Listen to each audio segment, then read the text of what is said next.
¿Cuánta tierra necesita un hombre? León Tolstoy.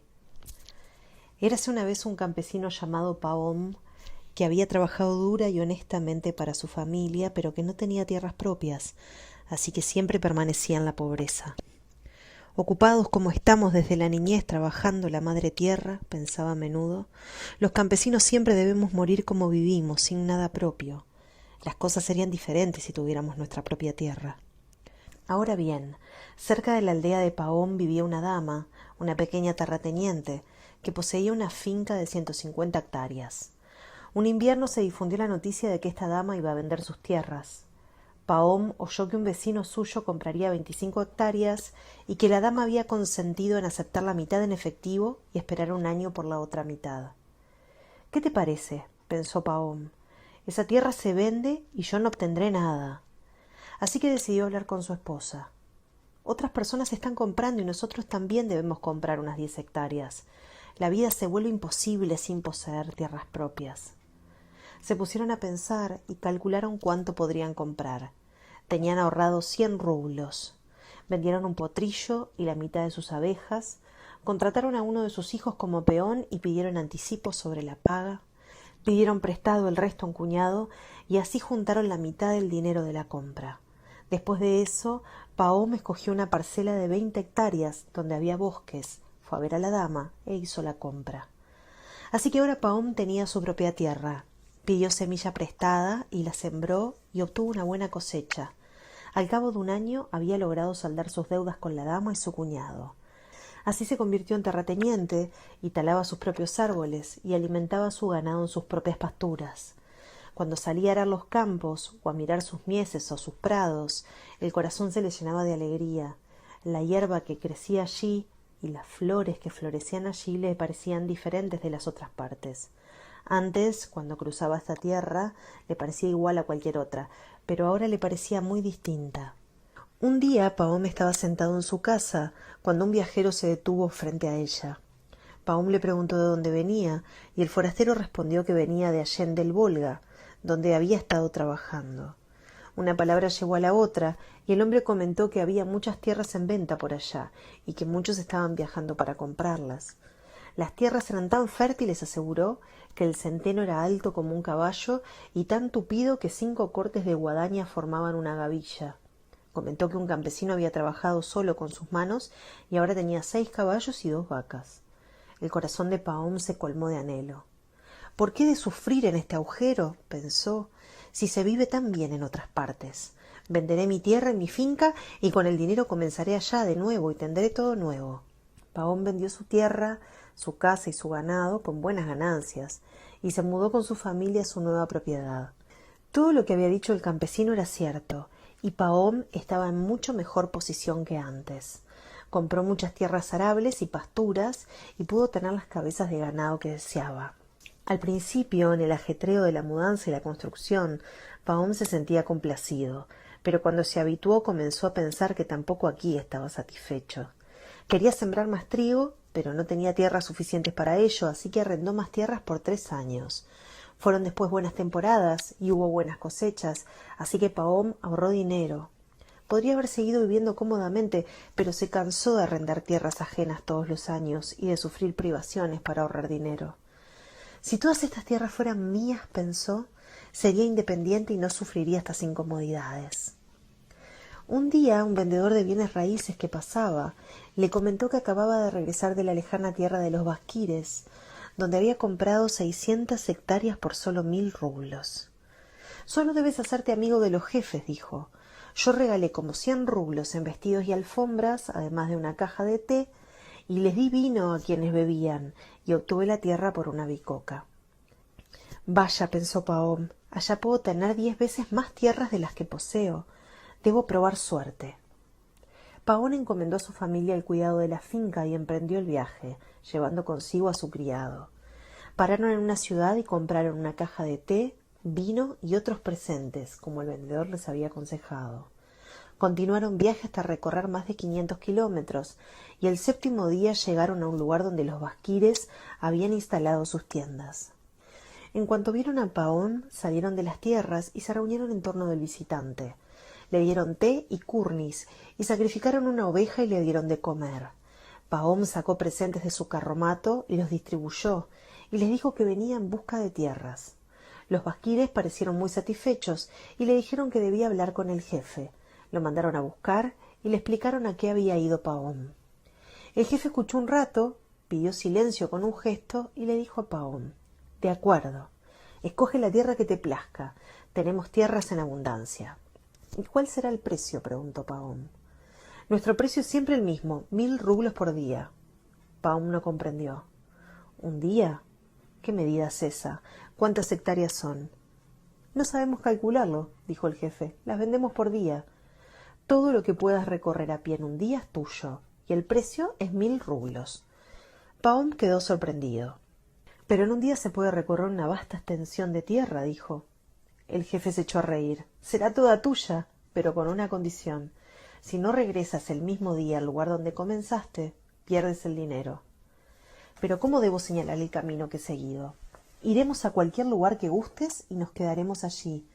Puedes comenzar desde este sitio y emprender tu viaje llevando una azada contigo. Donde lo consideres necesario, deja una marca. En cada giro cava un pozo y apila la tierra. Luego iremos con un arado de pozo en pozo. Puedes hacer el recorrido que desees, pero antes de que se ponga el sol, debes regresar al sitio de donde partiste. Toda la tierra que cubras será tuya». Pahom estaba alborozado. Decidió comenzar por la mañana. Charlaron, bebieron más curnis, comieron más oveja y bebieron más té, y así llegó la noche. Le dieron a Pahom una cama de edredón y los basquires se dispersaron, prometiendo reunirse la mañana siguiente al romper el alba y viajar al punto convenido antes del amanecer. Pahom se quedó acostado, pero no pudo dormirse. No dejaba de pensar en su tierra. «Qué gran extensión marcaré», pensó. «Puedo andar fácilmente 50 kilómetros por día. Los días ahora son largos y un recorrido de 50 kilómetros representará una gran cantidad de tierra. Venderé las tierras más áridas o las dejaré a los campesinos, pero yo escogeré la mejor y la trabajaré. Compraré 2 yuntas de bueyes y contrataré 2 peones más. Unas 90 hectáreas las destinaré a la siembra y en el resto criaré ganado». Por la puerta abierta vio que estaba rompiendo el alba. «Es hora de despertarlo», se dijo. «Debemos ponernos en marcha». Se levantó, despertó al criado que dormía en el carromato, le ordenó uncir los caballos y fue a despertar a los basquires. «Es hora de ir a la estepa para medir las tierras», dijo. Los basquires se levantaron y se reunieron, y también acudió el jefe. Se pusieron a beber más curnis y ofrecieron a Pahom un poco de té, pero él no quería esperar. «Si hemos de ir, vayamos de una vez. Ya es hora». Los basquires se prepararon y todos se pusieron en marcha, algunos a caballo y otros en carros. Pahom iba en su carromato con el criado y llevaba una azada. Cuando llegaron a la estepa, el cielo de la mañana estaba rojo. Subieron a una loma y, apeándose de carros y caballos, se reunieron en un sitio. El jefe se acercó a Pahom y extendió el brazo hacia la planicie. «Todo esto, hasta donde llega la mirada, es nuestro. Puedes tomar lo que gustes». A Pahom le relucieron los ojos, pues era toda tierra virgen, chata como la palma de la mano y negra como semilla de amapola, y en las hondonadas crecían altos pastizales. El jefe se quitó la gorra de piel de zorro, la apoyó en el suelo y dijo: «Esta será la marca. Empieza aquí y regresa aquí. Toda la tierra que rodee será tuya». Pahom sacó el dinero y lo puso en la gorra. Luego se quitó el abrigo, quedándose con su chaquetón sin mangas. Se aflojó el cinturón y lo sujetó con fuerza al bajo vientre, se puso un costal de pan en el pecho del jubón y, atando una botella de agua al cinturón, se subió la caña de las botas, empuñó la azada y se dispuso a partir.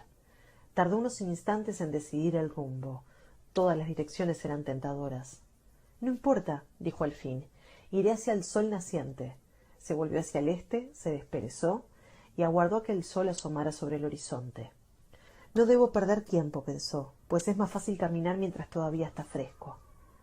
Los rayos del sol no acababan de chispear sobre el horizonte cuando Pahom, azada al hombro, se internó en la estepa. Pahom caminaba a paso moderado. Tras avanzar 1000 metros se detuvo, cavó un pozo y apiló terrones de hierba para hacerlo más visible. Luego continuó, y ahora que había vencido el entumecimiento apuró el paso. Al cabo de un rato cavó otro pozo. Miró hacia atrás. La loma se veía claramente a la luz del sol, con la gente encima y las relucientes llantas de las ruedas del carromato. Pahom calculó que había caminado 5 kilómetros. Estaba más cálido, se quitó el chaquetón, se lo echó al hombro y continuó la marcha. Ahora hacía más calor, miró el sol, era hora de pensar en el desayuno. He recorrido el primer tramo, pero hay 4 en un día y todavía es demasiado pronto para virar.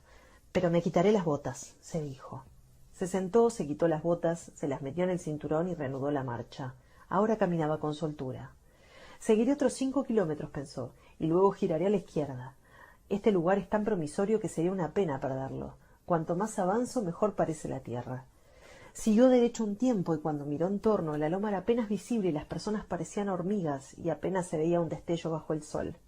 Ah, pensó Pavón, he avanzado bastante en esta dirección, es hora de girar. Además estoy sudando y muy sediento. Se detuvo, cavó un pozo y apiló la hierba.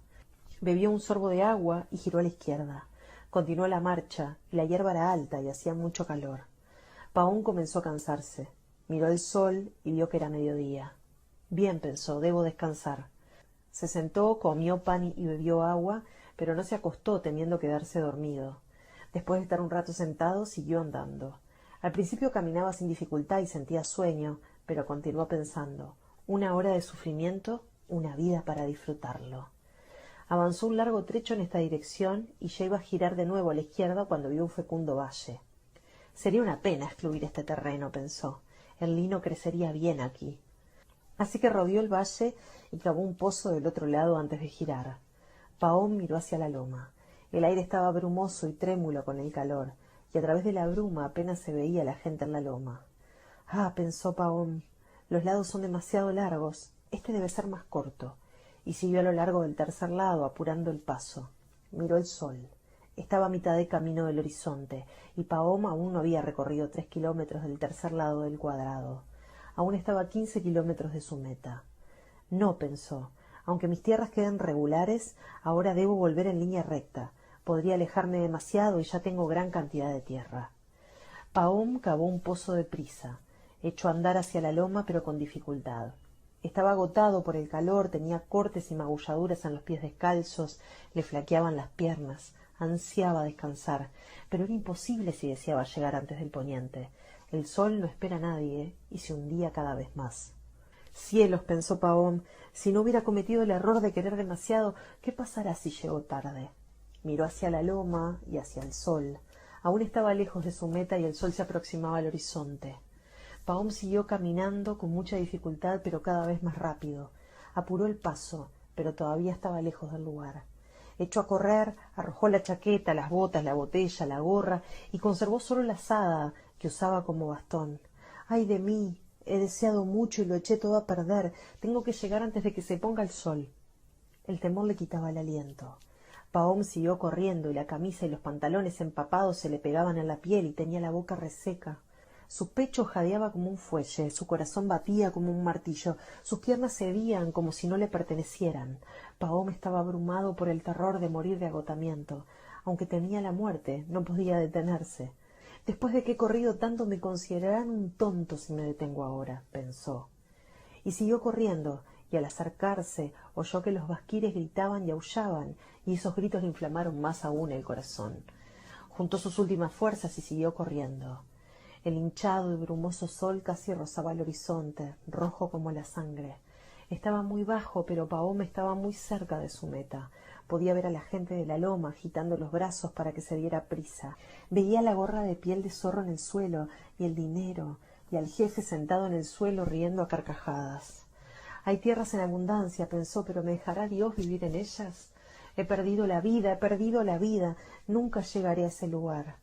Pavón miró el sol, que ya desaparecía, ya era devorado. Con el resto de sus fuerzas apuró el paso, encorvando el cuerpo de tal modo que sus piernas apenas podían sostenerlo. Cuando llegó a la loma, de pronto oscureció. Miró el cielo, el sol se había puesto, y Pavón dio un alarido. Todo mi esfuerzo ha sido en vano, pensó. Y ya iba a detenerse, pero oyó que los basquires aún gritaban, y recordó que aunque para él desde abajo parecía que el sol se había puesto, desde la loma aún podían verlo. Aspiró una buena bocanada de aire y corrió cuesta arriba. Allí aún había luz. Llegó a la cima y vio la gorra. Delante de ella el jefe se reía a carcajadas. Pavón soltó un grito. Se le aflojaron las piernas. Cayó de bruces y tomó la gorra con las manos. «Vaya, qué sujeto tan admirable», exclamó el jefe. «Ha ganado muchas tierras». El criado de Pahom se acercó corriendo y trató de levantarlo, pero vio que le salía sangre de la boca. Pahom estaba muerto. Los basquires chasquearon la lengua para demostrar su piedad. Su criado empuñó la azada y cavó una tumba para Pahom, y allí lo sepultó, 2 metros de la cabeza a los pies. Era todo lo que necesitaba.